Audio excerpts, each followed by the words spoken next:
950 years of waking up every morning and returning to the same people with the same message. 950 years of rejection, of mockery, of watching the people you were sent to save choose deliberately and repeatedly not to be saved. 950 years of not quitting. Allah tells us this about Nuh alayhi salam. وَلَقَدْ أَرْسَلْنَا نُوحًا إِلَىٰ قَوْمِهِ فَلَبِثَ فِيهِمْ أَلْفَ سَنَةٍ إِلَّا 50 عَامًا. And we certainly sent Nuh to his people, and he remained among them 1,000 years minus 50. 1,000 years minus 50. And then Allah says, فَأَخَذَهُمُ الطُّوفَانُ وَهُمْ ظَالِمُونَ. Then the flood seized them while they were wrongdoers. In between those two verses is the life of a man who called out to Allah across an entire lifetime, across nearly 10 centuries of a people who would not listen. And Allah responded.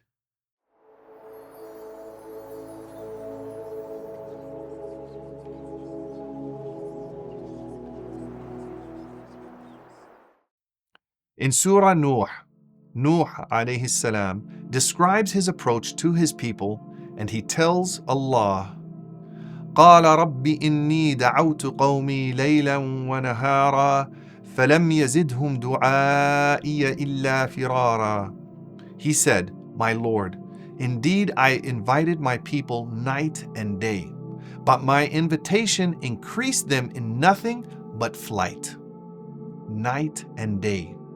He tried every time. The more he spoke, the more they fled. And then he describes the different methods he tried. ثُمَّ إِنِّي دَعَوْتُهُمْ جِهَارًا ثُمَّ إِنِّي أَعْلَنْتُ لَهُمْ وَأَسْرَرْتُ لَهُمْ إِسْرَارًا. Then I invited them publicly. Then I announced to them and spoke to them privately. He tried public address. He tried private conversation. He tried speaking openly, and he tried speaking quietly one-to-one. He exhausted every approach a human being can take with another human being. And the response he received from his people? وَإِنِّي كُلَّمَا دَعَوْتُهُمْ لِتَغْفِرَ لَهُمْ جَعَلُوا أَصَابِعَهُمْ فِي آذَانِهِمْ وَاسْتَغْشَوْا ثِيَابَهُمْ وَأَصَرُّوا وَاسْتَكْبَرُوا اسْتِكْبَارًا. And indeed, every time I invited them so that you would forgive them, they put their fingers in their ears, covered themselves with their garments, persisted, and were arrogant with great arrogance. They put their fingers in their ears.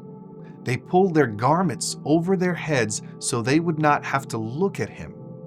The image the Qur'an gives us is of people physically blocking every channel of communication available.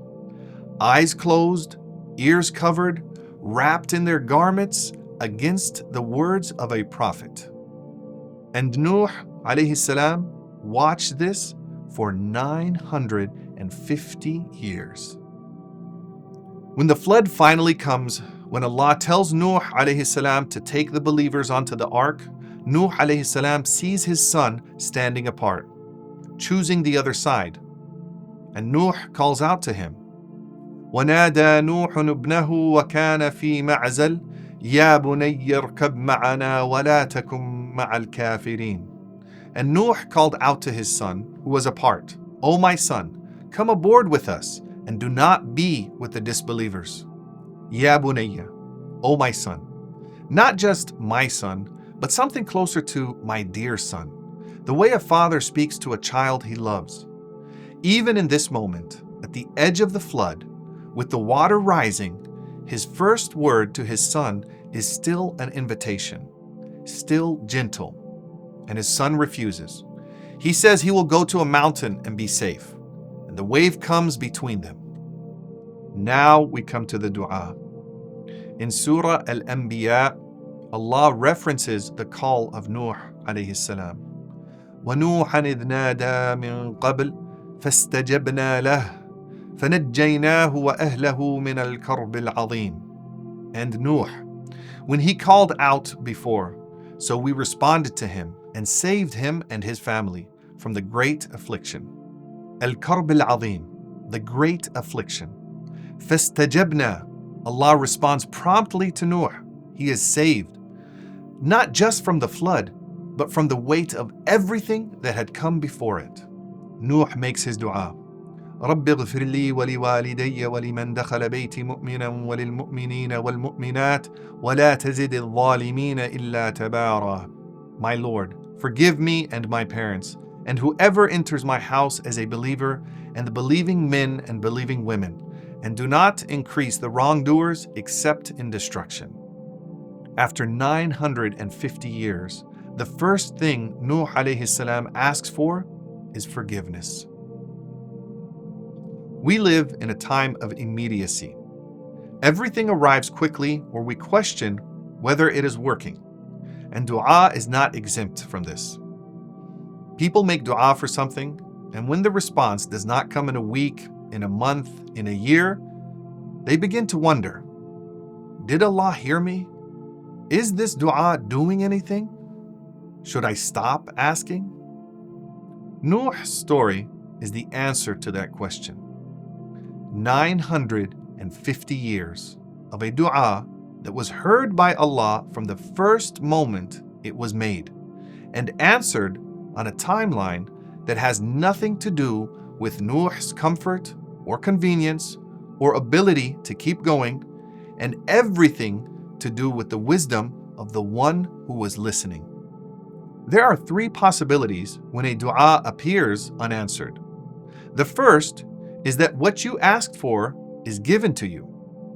The second is that something equivalent or better is sent to you in a form you did not expect.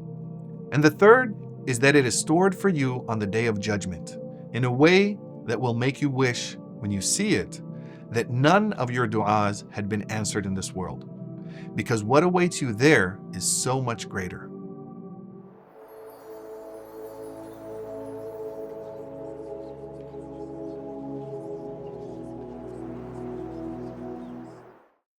There are people inside correctional facilities in this country who have been making dua for years. For their families on the outside, for their own release, for their children who are growing up without them. For something, anything to change. And sometimes those du'as feel like they are going nowhere. Taiba Foundation exists to make sure that the incarcerated Muslims making dua from behind those walls in prison have the knowledge to make it properly. The names of Allah that they are calling upon, the tradition of the prophets who called before them, the understanding that the answer is not absent just because it has not been answered in the form they expected or on the timeline they hoped for. If this series has benefited you, please share it with someone who needs the reminder that their dua is heard. And if you are able to support Taiba's work, the link is in the description. You are part of the reason this knowledge reaches places it would not otherwise go. We will see you in the next episode, inshaAllah.